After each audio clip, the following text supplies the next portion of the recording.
pokušaju zaputi Damaslinsku goru. Za njim pođeše i učenici njegovi. Kada dođe ona reče im: molite da ne padnete u napast. I otrgnu se od njih koliko bi se kamenom dobacilo, pade na koljena pa se molio: Oče, ako hoćeš, otkloni ovu čašu od mene, ali ne moja volja, nego tvoja neka bude.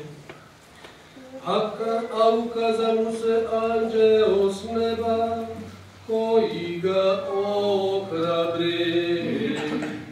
A kad je bio u smrtnoj muci, usrdnije se molio.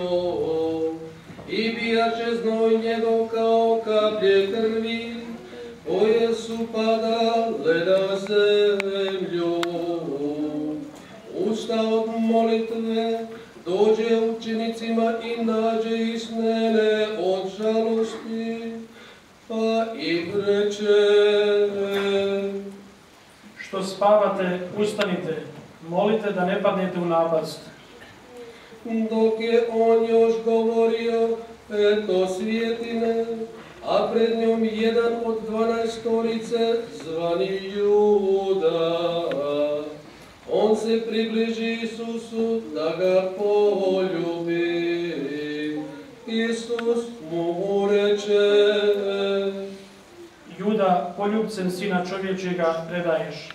A oni oko njega, vidjevši što se zbiva, rekoše: